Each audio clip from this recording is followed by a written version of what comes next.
Assalamualaikum warahmatullahi wabarakatuh. Bismillahirrahmanirrahim. Alhamdulillahirabbil alamin. Wa bihi nasta'inu ala umuri dunya waddin. Asyhadu an la ilaha illallah wahdahu la syarika lah. Al-Malikul Haqqul Mubin. Wa ashhadu anna Muhammadan 'abduhu wa rasuluh shadiqul wa'dil amin. Allahumma shalli wa sallim ala nabiyyina al-karim sayyidina Muhammadin al-amin wa ala alihi wa sahbihi wa tabi'ihim wa man tabi'ahum bi ihsanin ila yaumiddin.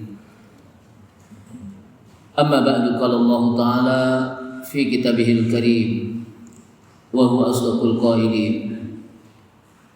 Ya ayyuhalladzina amanu taqullaha haqqa tuqatih wa la tamutunna illa wa antum muslimun.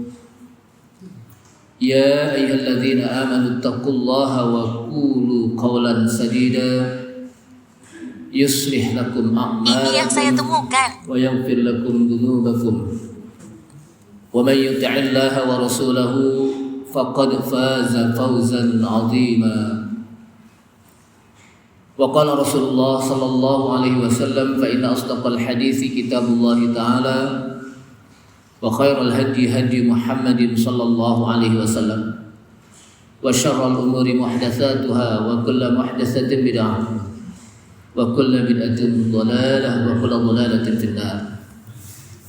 Ma'asyiral muslimin wal muslimat rahimani Allah wa rahimakum.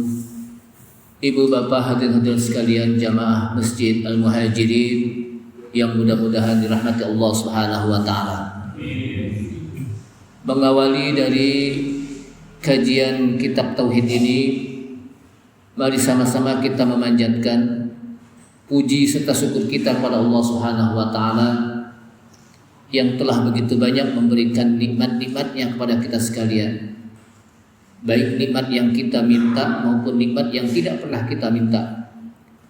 Wa atakum min kulli ma sa'altumuhu wa in ta'uddu ni'matallahi la tuhsuha. Dan dialah Allah Subhanahu wa taala yang telah memberikan kepada kalian, kata Allah Subhanahu wa taala dalam ayat ini, ma sa'altumuhu, apa yang kalian minta. Wa in ta'uddu ni'matallahi la tuhsuha, dan jika kalian menghitung-hitung satu persatu nikmat yang telah aku berikan, la tuhsuha, niscaya kita tidak akan mampu untuk menghitungnya. Namun di antara nikmat yang begitu banyak, maka nikmat iman dan Islamlah yang merupakan nikmat yang utama dalam kehidupan kita. Karena nikmat inilah yang akan bisa membawa kita untuk masuk ke dalam surga Allah Subhanahu wa taala. Dan dengan nikmat iman dan Islam pula lah mudah-mudahan nanti di akhirat kita diselamatkan oleh Allah Subhanahu wa taala dari api nerakanya.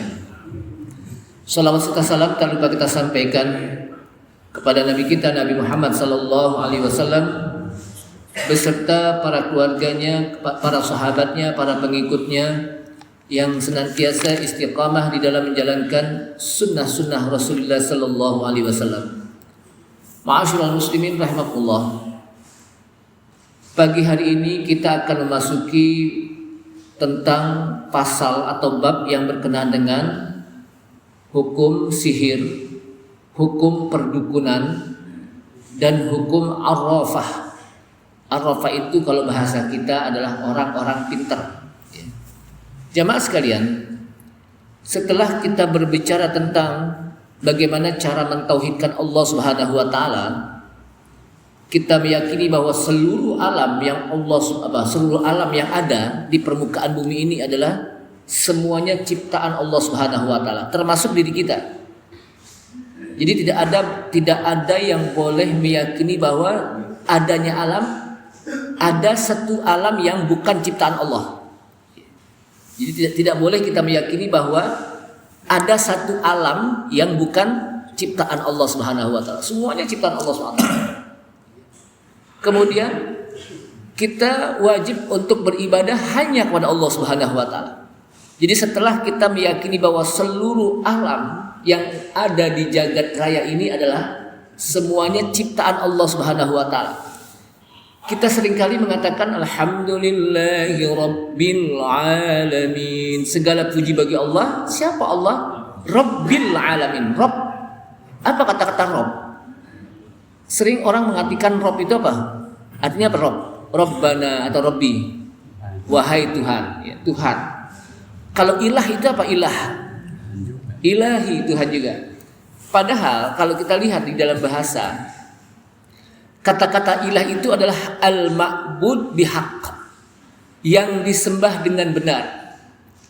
Allah Subhanahu wa taala itu adalah ilahun, zat yang disembah dengan benar, yang mustahik untuk apa? Disembah. Itu disebut apa? Ilah.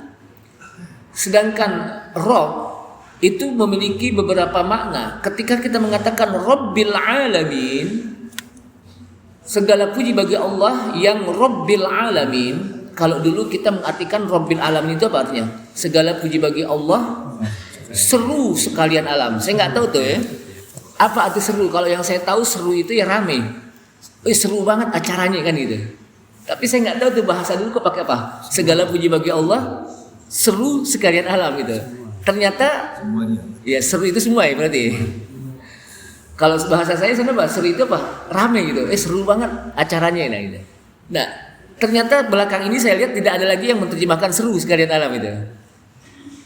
Yang sebetulnya kalau kita lihat kata-kata Rabb ya di dalam ayat apa surah Al-Fatihah itu bermakna 3. Pertama, ketika kita mengatakan Rabbil Alamin ay khaliqul alamin. Allah yang khaliqul alamin, yang menciptakan ini alam. Setelah Allah Subhanahu wa taala ciptakan ini alam ini enggak dibiarkan, enggak ditinggalkan.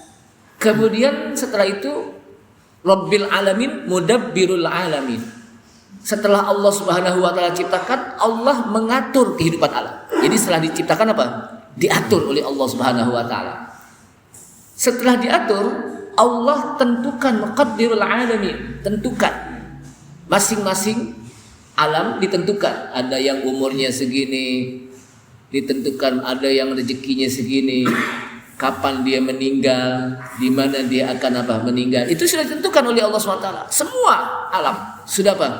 Ditentukan. Jadi diciptakan, diatur dan ditentukan. Itulah yang disebut dengan apa? Rabbil alamin. Kita sudah membahasnya. Kemudian setelah itu kita masuk kepada hal-hal yang berkenaan dengan syirik. Setelah bertauhid pada Allah SWT, kita membahas tentang syirik. Jadi ini sebuah metode yang disampaikan oleh para ulama biasa dalam kitab-kitab tauhid. Setelah memahami tentang masalah tauhid, maka juga harus memahami tentang syirik. Kenapa? Bisa jadi orang bertauhid tapi ternyata dia bisa terjerumus ke dalam kesyirikan. Dia bertauhid tapi terjerumus apa? Dalam kesyirikan. Kenapa? Karena dia tidak memahami tentang apa? Syirik. Sehingga kata para ulama, di samping kita mempelajari tentang bagaimana mengesahkan Allah Subhanahu wa taala, bertauhid kepada Allah, kita juga harus mempelajari tentang syirik. Agar apa? Agar jangan sampai orang terperosok dalam kesyirikan. Makanya disebutkan di dalam ayat Al-Qur'an, ya, salah satu tugas utama para rasul semuanya, baik dari Nabi Adam sampai Nabi kita Nabi Muhammad sallallahu alaihi wasallam, adalah tugasnya mereka menyampaikan dakwah untuk beribadah kepada Allah Subhanahu wa taala, mentauhidkan Allah Subhanahu wa taala.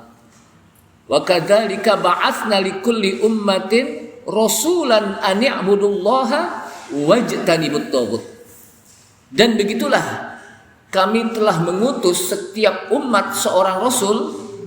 Tugasnya apa? Ani'budullah, agar mereka mau beribadah kepada Allah Subhanahu wa taala, mentauhidkan Allah. Kemudian yang kedua, wajtanibut taghut, dan tinggalkanlah taghut. Taghut itu apa? Sesuatu yang disembah selain Allah, itu disebut taghut. Jadi beribadah kepada Allah Subhanahu wa taala dan meninggalkan taghut. Bahkan dalam ayat juga disebutkan wa'budullaha wa la tusyriku bihi syai'a. Beribadahlah kepada Allah dan jangan menyekutukan Allah. Sebetulnya wa'budullaha itu sudah cukup, kita diperintahkan untuk beribadah kepada Allah Subhanahu wa taala. Tapi kenapa ayat itu dilanjutkan dengan wala tusyriku bihi syai'an, dan jangan Anda menyekutukan Allah? Sebab berapa banyak orang yang beribadah kepada Allah Subhanahu wa taala, ternyata dalam ibadahnya dia di situ ada unsur-unsur kesyirikan. Makanya dilanjutkan wa'budullaha wala tusyriku bihi syai'an. Nah, disinilah metodenya para ulama menjelaskan setelah mempelajari tentang tauhid, maka di sana juga mempelajari tentang bagaimana hal-hal yang bisa menjerumuskan seorang dalam perbuatan apa? Syirik. Dan salah satu yang menyebabkan perbuatan syirik itu adalah salah satu jenis syirik disebutkan oleh para ulama adalah as-sihr. Ya. Sihir. Ya. Wal kahanah. Perdukunan. Wal arrafah. Orang yang mengaku pintar. Kalau bahasa kita apa? Orang pintar. Padahal dia cuma ngaku pintar. Jamaah sekalian, kenapa ketiga-tiganya disebutkan di sini dalam satu judul ya, dalam satu tema? Karena ketiga-tiganya ini sama semuanya, tidak boleh kita lakukan. Dan ketiga-tiganya ini mereka lakukannya itu bekerja sama dengan syaitan. Jadi mereka perbuatan ini baik sihir, perdukunan atau orang pintar itu ketiga-tiganya dilakukan itu dengan melalui apa? Kerjasama dengan apa? Syaitan. Dan seseorang tidak boleh dia bekerja sama dengan syaitan. Kenapa? Karena dia harus mentaati apa yang diinginkan oleh syaitan. Apakah dengan tumbal dan sebagainya. Jadi tidak boleh. Jadi bukan berarti orang yang mampu untuk melakukan sihir itu hebat. Atau orang yang disebut dukun itu hebat, bisa apa? Matikan orang dari jauh. Karena apa? Melalui santet, bukan. Atau jangan sampai orang yang mengatakan, oh ini orang pintar itu hebat, belum tentu. Karena itu sesuatu yang justru dia apa? Menjerumuskan orang dalam apa? Dalam kesyirikan. Dan kalau orang sudah masuk ke dalam kesyirikan, dia akan masuk ke dalam apa? Kekufuran kepada Allah Subhanahu wa taala. Jamaah sekalian, apa itu sihir? Nah, di sini disebutkan oleh para ulama definisi sihir. Ini memang kita sengaja melakukan apa? Menjelaskan ini karena kadang-kadang di fenomena di masyarakat hal-hal yang seperti ini dianggap sesuatu hal yang biasa saja gitu. Tentang sihir dengan berbagai macam jenisnya, tentang dukun itu hal-hal yang biasa saja. Bahkan kadang-kadang dunia perdukunan itu nggak malu-malu lagi mereka mempromosikan Anda ingin selamat, Anda ingin dipagari kehidupan Anda, ingin ini, call kami kan gitu. Itu dukun gitu. Jadi apa? Call kami. Kalau Anda ingin selamat, kehidupan Anda akan apa? Dipagari gitu. Call kami. Itu promosi dukun gitu. Dan itu nggak boleh. Dan itu orang menganggap itu biasa saja. Padahal itu justru bisa menjerumuskan kepada kekufuran. Kekufuran. Dia bisa keluar dari apa? Islam. Ketika dia meyakini tentang adanya apa? Dunia seperti ini. Apa itu sihir? Sihir itu bahasa, dalam sisi bahasa, lughatan atau etimologi. Kata-kata sihir itu adalah disebut dengan ma khufiya wa lutifa sababu. Jadi sesuatu yang tersembunyi, yang nggak kelihatan, yang halus sekali. Itu sihir disebutkan. Disebut sihir li'annahu yahsulu bi umurin khafiyatin la tudraku bil absar. Disebut sihir karena terjadi perkara yang tersembunyi. Jadi sihir itu terjadi hal-hal yang tersembunyi di mana mata tidak mampu untuk melihat. Padahal ada yang bermain di situ. Ada yang bermain di situ. Siapa? Setan. Enggak kelihatan. Tersembunyi gitu. Selampe bisa jadi burung umpamanya kan gitu ada ya. Kertas bisa jadi duit ratusan ribu lagi. Kalau kertas jadi duit sih enak gitu semuanya. Orang mereka kaya, tapi kan nggak boleh. Kadang-kadang apa? Itu ditipu mata kita dengan apa? Dengan pandangan-pandangan yang tersembunyi. Itu yang disebut sihir secara bahasa. Nah, secara syar'i azaimu wa aqdu yanfusu fiha wa ruqiyu wa kalamun yatakallamu bihi. Jadi yang disebut sihir secara syar'i adalah sesuatu yang disebut azimat. Tahu ajimat? Dia nyimpan barang. Nih barang batu nih, kalau ada batu ini nih, saya nggak bakalan buang air nih. Saya nggak tahu tuh hubungannya apa itu antara batu dikantongin nggak buang air. Ada nggak hubungannya itu? Saya nggak tahu itu. Nah, Islam itu nggak begitu gitu. Harus ada hubungannya gitu. Ketika dia sakit pergi ke dokter, kan ada hubungannya. Kata dokter, ini Anda penyakitnya perutnya ini. Lalu dikasih obat sesuai dengan apa? Apa yang dibutuhkan oleh perut. Nah, itu namanya ada hubungannya. Tapi kalau ketika Anda ingin biar nggak buang air besar, kantongin aja batu. Gitu. Nggak ada hubungannya gitu. Mau ngapain kantongin batu gitu? Kantongin duit nggak apa-apa gitu. Jadi azimat atau ditaruh. Ini jangan di kemana-mana nih. Ini keris nih jadi azimat kita. Kalau ada keris rumah kita ini apa? Akan aman deh rumah kita nih. Gitu. Itu juga nggak boleh. Nggak ada hubungannya antara amannya rumah dengan apa? Dengan keris. Kemudian termasuk juga ikatan-ikatan yang bisa ditiup. Kalau orang-orang dulu ya, saya lihat di dalam beberapa tafsir, jadi ada orang yang buat sihir itu dibikin boneka-boneka, lalu diikat dengan tali-tali. Setelah itu ditiup-tiup. Ya. Setelah itu apa? Ditiup. Dan itu dihitung berapa ikatan-ikatan al-aqad gitu. Dan itu dihitung, lalu ditiup. Ketika dia ingin menyakiti saudara yang di tempat lain, ya, ditiup, lalu disebut namanya si anu, lalu disantet dia dari jauh. Nah itu nggak boleh. Itu apa? Itu berdosa dan itu yang bermain jin. Masa dia bisa niup dari sini ke sono? Kan nggak mungkin. Pasti ada yang nyampein. Siapa yang jamin? Jin, setan. Jin apa? Atau setan. Kemudian dengan rukyah, kalau bahasa kita jampe.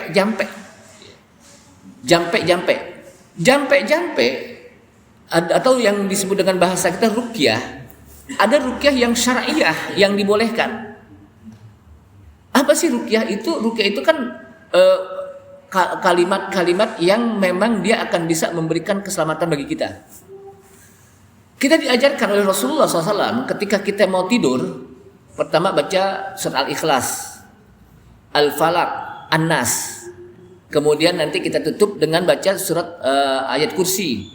Ya, ayat kursi lalu sampai Amanar Rasul bima unzila ilaihi sampai apa? Surat Al-Baqarah ayat kedua terakhir. Ya.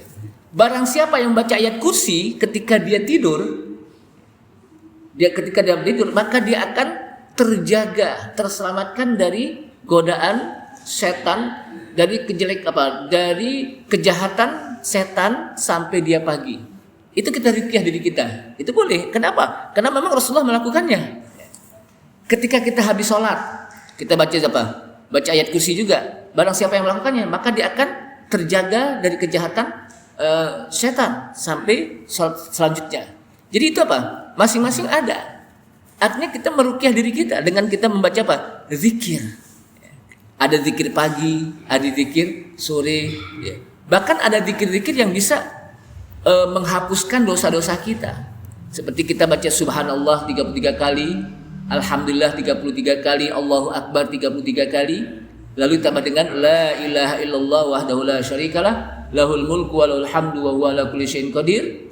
Menjadi 100 ya, karena itu satu kali sehingga menjadi apa? 100 jumlahnya. Dan ini dibaca setelah kita sholat. Barang siapa yang membacanya, kata Rasulullah, ghufirat khotoyahu walau mithla jabali bahrin. Dia akan diampuni dosa-dosanya walaupun sebanyak buih di lautan. Makanya kita habis sholat jangan kita apa? Jangan kita langsung lompat, baca zikir dulu. Dan itu juga termasuk apa? Menjaga diri kita dengan kita apa? Dengan kita berzikir kepada Allah SWT. Itu rukyah juga. Kita apa? Mau keluar, bismillahi tawakkaltu 'ala Allah. La haula wala quwata illa billah. Ya Allah, aku bertawakal kepadamu dengan namamu. Itu apa? Akan terjaga kita ketika kita apa? Di jalanan. Ini rukyah apa? Yang memang diajarkan. Tapi ada rukyah jampe-jampe. Rukyah yang tidak syariah. Sim salabim. Ada gedabra kan gitu. Itu enggak diajari gitu. Itu enggak diajari. Itu bukan apa? Bukan jampe-jampenya syariah, itu tidak diajarkan. Yang diajarkan apa? Memang dari Al-Qur'an, dari hadis itu apa? Ada. Jadi jangan kita ikut. Sim salabim, mudah-mudahan jadi pas nomornya keluar nih mudah-mudahan. Itu sih lain lagi. Udah dua itu. Pertama dia pakai Sukiah Nyesin Salabin, yang kedua nomornya mau keluar. Kan nggak boleh. Apa? Judi. Jadi itu yang disebut apa? Ruqyah. Terus wakala yatakallam widan, dengan ruqyah tersebut dia mengucapkan kalimat-kalimat. Kemudian ditiup-tiupkan, ya. Kemudian hal tersebut akan berpengaruh dalam hati seseorang. Dengan dia membaca ini, dia akan bisa melakukan kejahatan kepada orang lain, ya. Atau umpamanya kalau bagi seorang laki-laki yang biar seorang wanita tertarik, maka dia dibaca-bacakan, ya. Kemudian disebutkan lagi wal abdan, juga berpengaruh kepada badan, dia bisa sakit, ya. Oh ternyata di perutnya ada pakunya, kan gitu. Itu juga bisa lalu menjadi sakit. Kemudian bisa membunuh seseorang, atau juga bisa menyebabkan antara suami istri itu berpisah. Itu yang disebutkan dalam ayat Al-Quran, wattaba'u ma tatlus syayatinu ala mulki Sulaiman wa ma kafara Sulaiman walakinna syayatina kafaru yu'allimuna an-nasa as-sihr. Mereka wattaba'u ma tatlus syayatinu ala mulki Sulaiman. Mereka mengikuti apa yang dibacakan oleh setan-setan pada saat masa kerajaan Sulaiman.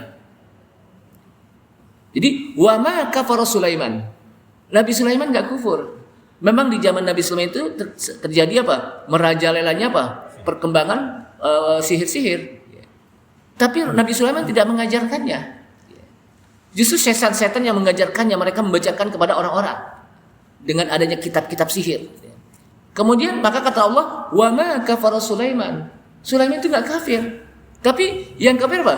Wa ma kafara Sulaiman walakinna syayatina kafaru. Akan tetapi setan-setan itulah yang kafir. Yang kerjasama dengan setan itulah yang kafir.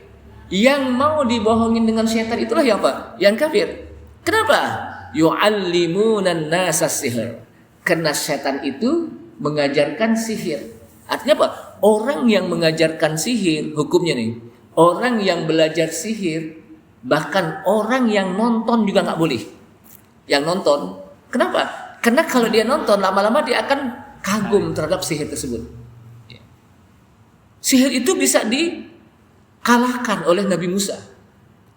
Tukang-tukangnya sihir Fir'aun itu tukang-tukang sihirnya yang pilihan.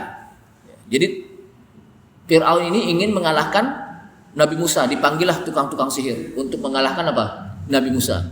Dipanggil tukang-tukang sihir pilihan, tukang-tukang sihir yang luar biasa di kota tersebut, Mesir. Kemudian dikalahkan dengan mukjizat yang diberikan oleh Allah SWT kepada Nabi Musa. Tukang sihir ketika mereka lemparkan tambang, jadilah ular-ular. Nabi Musa ketika diperintahkan untuk melemparkan tongkatnya, wa alqi asaka, lemparkanlah tongkatmu hai Musa, kata Allah. Maka jadilah tongkat tersebut hayyatan, ular yang bergerak. Semua ular-ularnya tukang-tukang sihir Fir'aun habis dilalap oleh ularnya Nabi Musa. Ini menandakan bahwa yang hak itu akan memenangkan yang batil.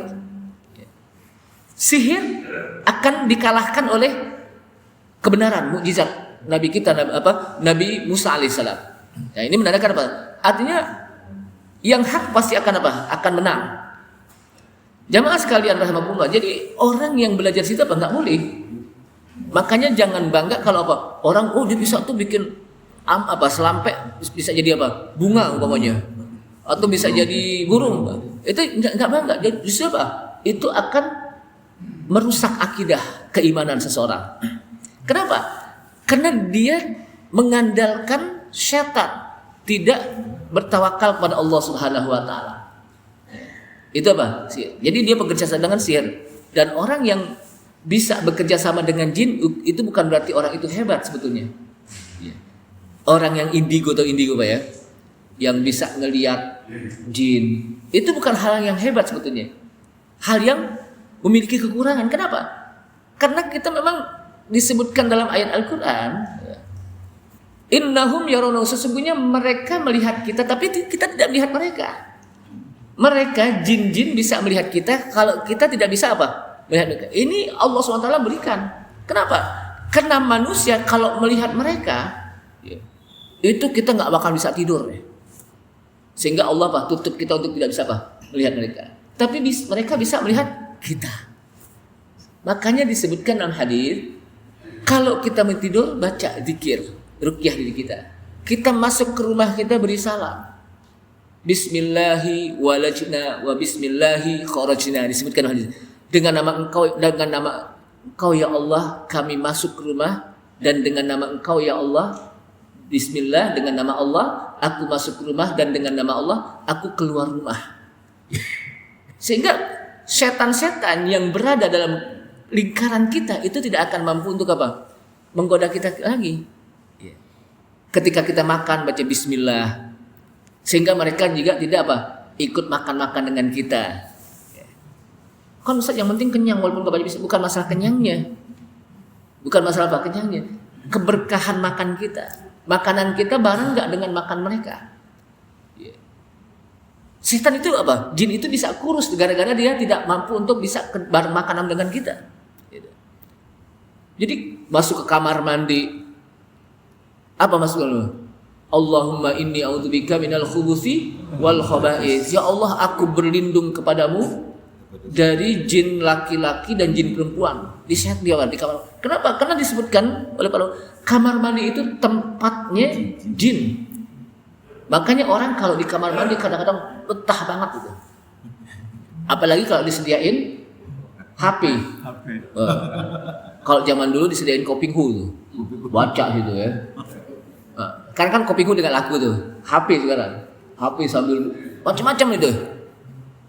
Kan nggak mungkin kalau di WC itu dia akan buka YouTube tentang dakwah. Kenapa? Kan di situ ada bacaan Al-Quran, hadis, kan nggak mungkin. Pasti yang didengarin apa? Pasti dengerin tembang lama dia, kan gitu. Dan itu akan membuat dia nikmat itu, lama banget. Dan itu setan teman.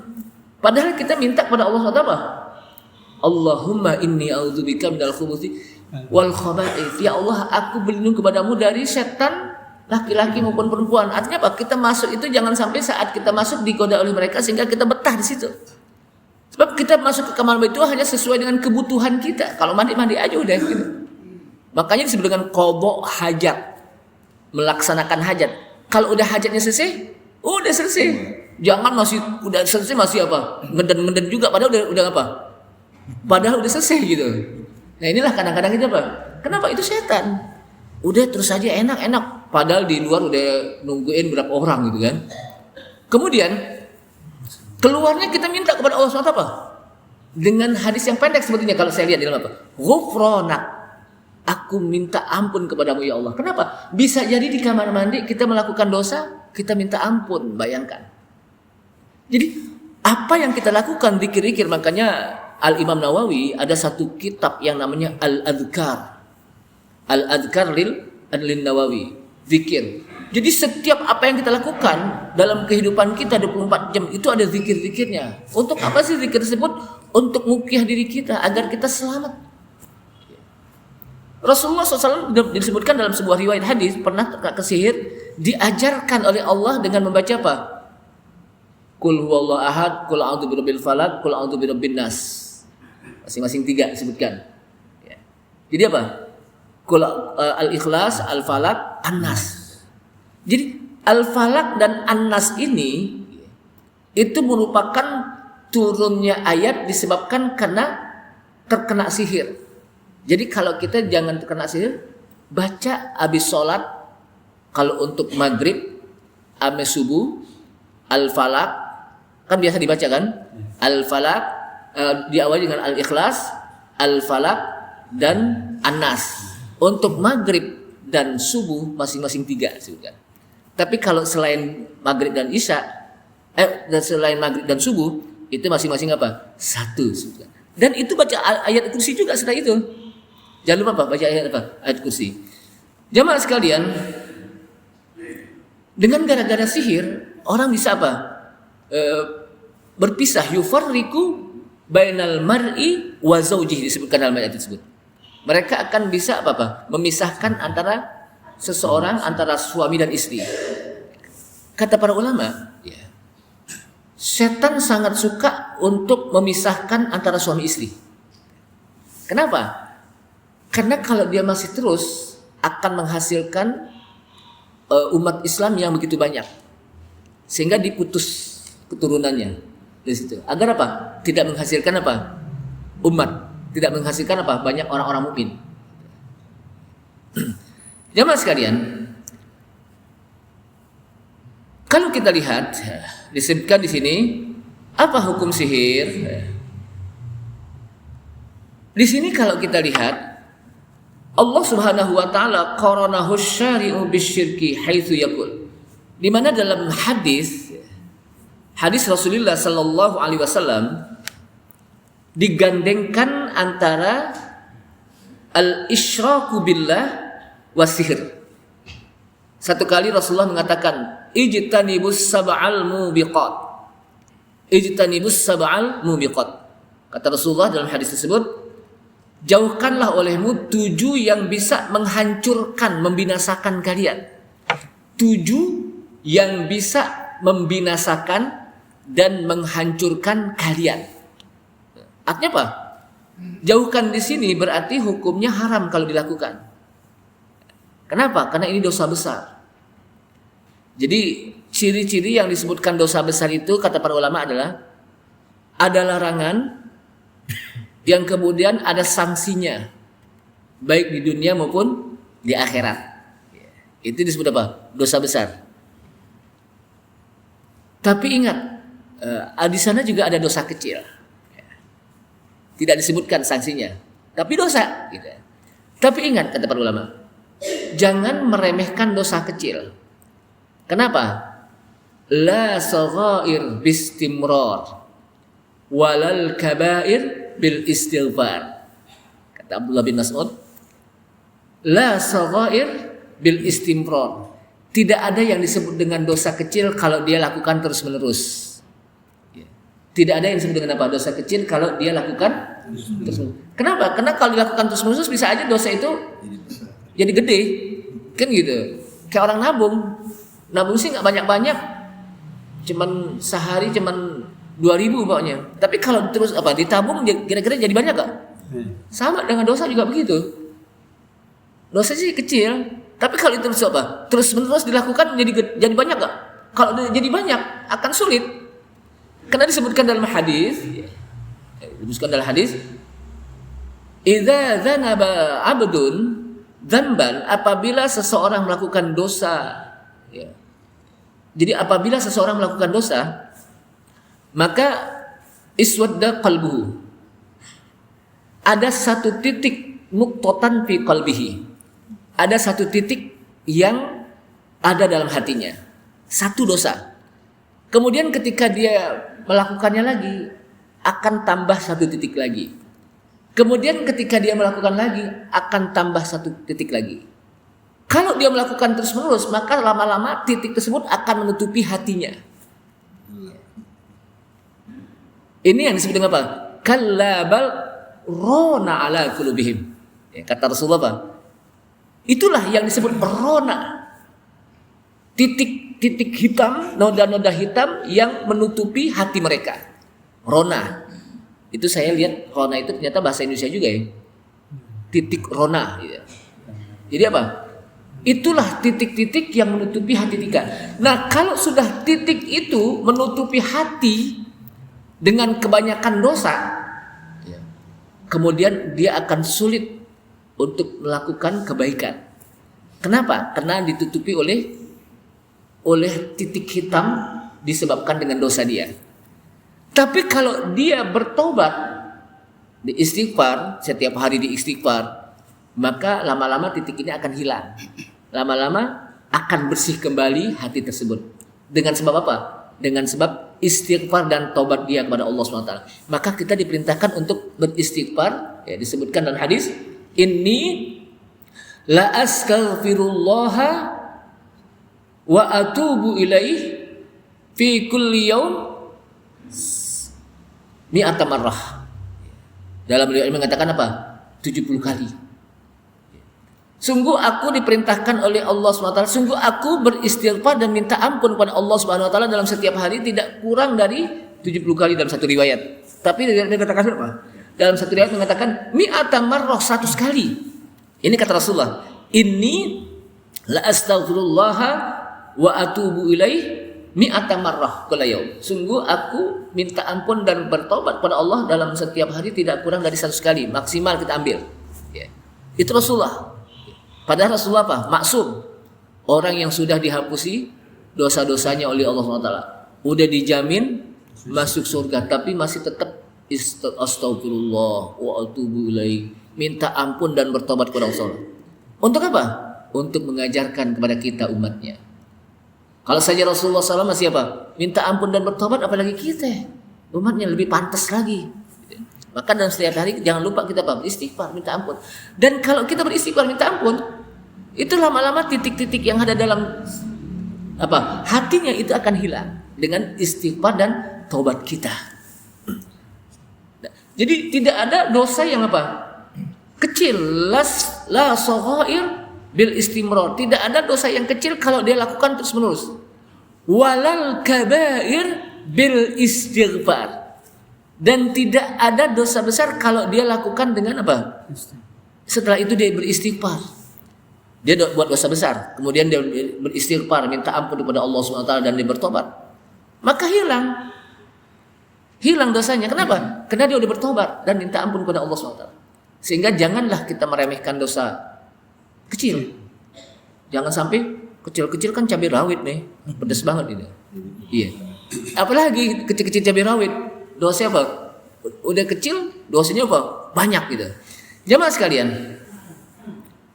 Nah, ijtanibus sab'al mubiqat. Jauhkanlah 7 yang akan bisa membinasakan. Berarti ini dosa besar. Kenapa? Dilakukan dan akan bisa menghancurkan dia, membinasakan dia. Binasa di sini maksudnya apa? Bisa menghilangkan iman dia. Bisa menghilangkan iman dia. Ingat, kita mempelajari ini bukan berarti kita untuk mengkafir-kafirkan orang. Ini kan banyak orang, itu ngafirin orang, bukan. Kita ingin memahami tentang apa saja sih yang bisa orang keluar dari Islam. Secara pribadi orang kita nggak boleh kafirin. Itu kafir nggak boleh. Walaupun dia sedang melakukan ini umpamanya, dia kok lakukan ini? Oh itu kafir, nggak boleh. Karena kita nggak boleh langsung mengkafirkan.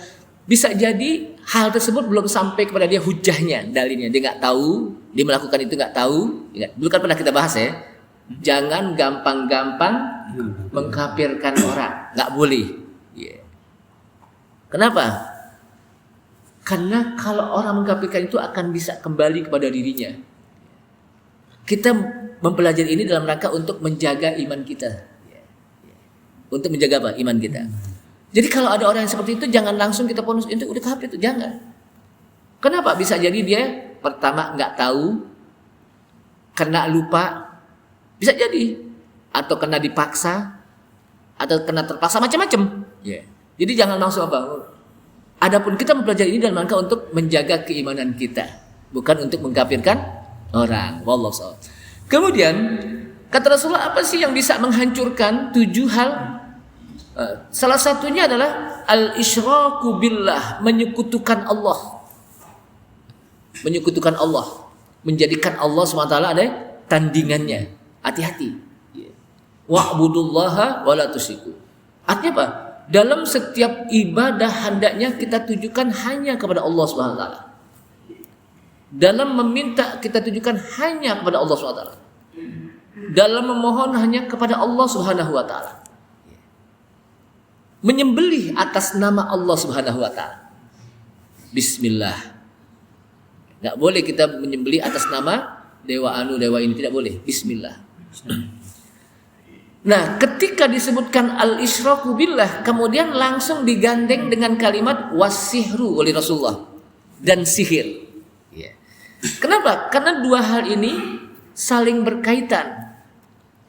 Orang itu bisa terjerumus dalam kesyirikan ketika dia melakukan sihir. Dan orang melakukan sihir itu salah satu yang bisa menjerumuskan dia dalam kesyirikan. Makanya digandeng. Apa sih hukum melakukan sihir? Kata para ulama, As-sihru kufrun wa syirkun yunaqidul aqidah.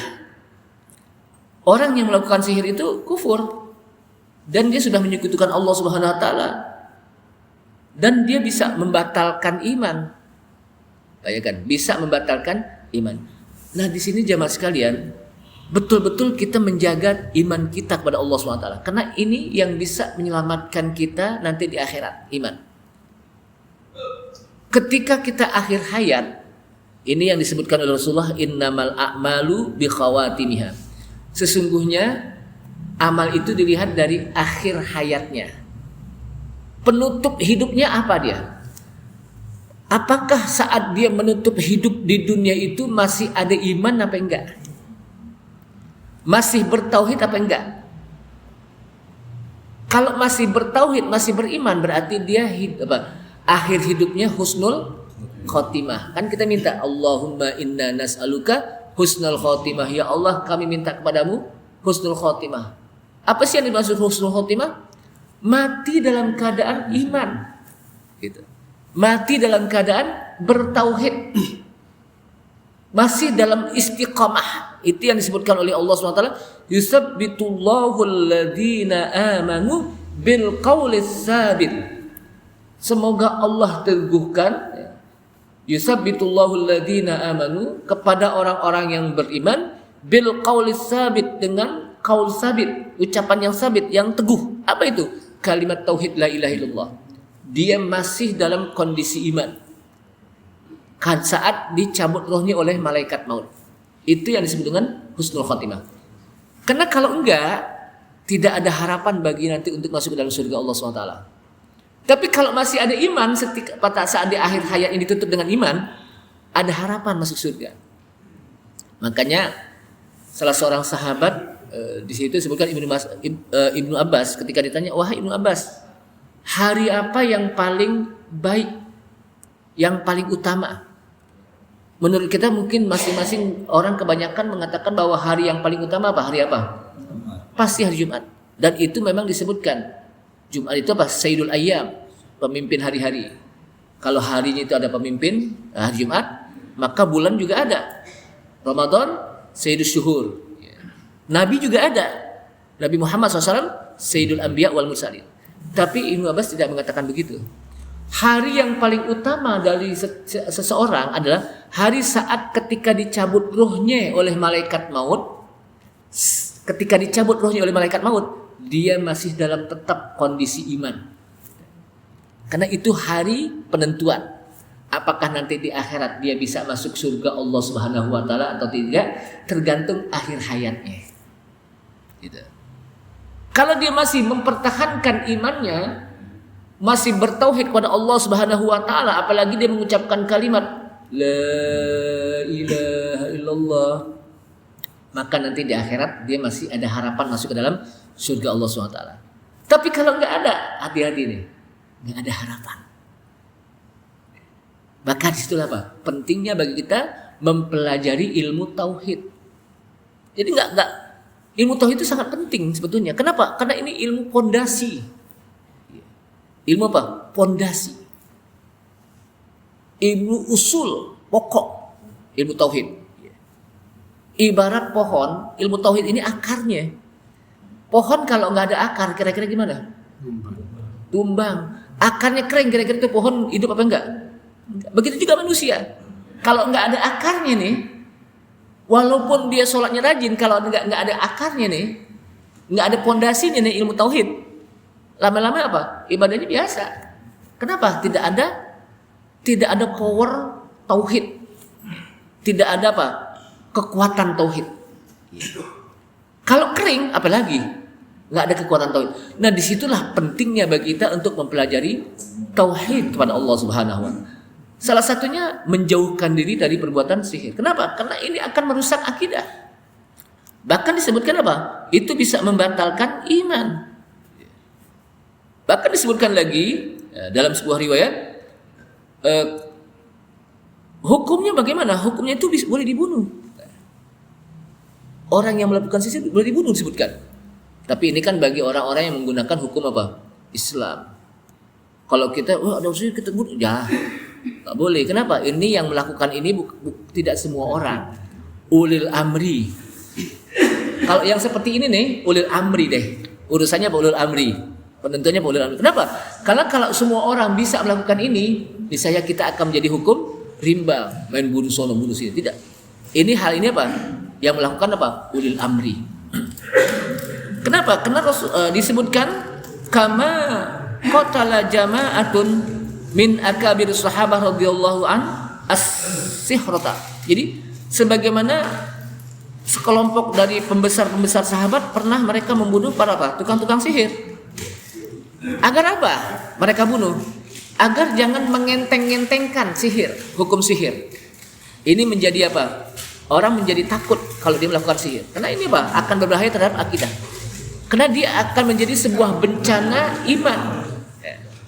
Jadi jangan sampai apa? Orang manggil tuh. Pantesan dulu waktu saya masih kecil kalau ada apa? Ada ini apa? Di sekolah namanya. Jangan tonton, nanti apa? Kan suka ada deh, sulap apa. Itu apa? Bisa merusak. Biasanya kan kalau orang-orang seperti ini, Pak, kalau ingin melakukan itu ada istilah gini, Pak. Satu guru, satu ilmu, jangan saling ganggu, kan gitu. Dia takut gitu ya.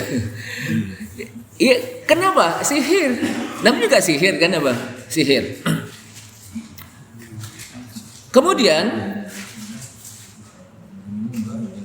jangan orang itu yabtakhirun, berbangga-bangga dengan sihir. Justru ini melakukan apa? Akan menjerumuskan dari rusaknya keimanan seseorang. Kayaknya udah suruk nih kayaknya. Nah, mohon maaf, mudah-mudahan bermanfaat. Paling tidak ini yang bisa menjaga akidah kita. Pertahankan iman sampai akhir hayat kita.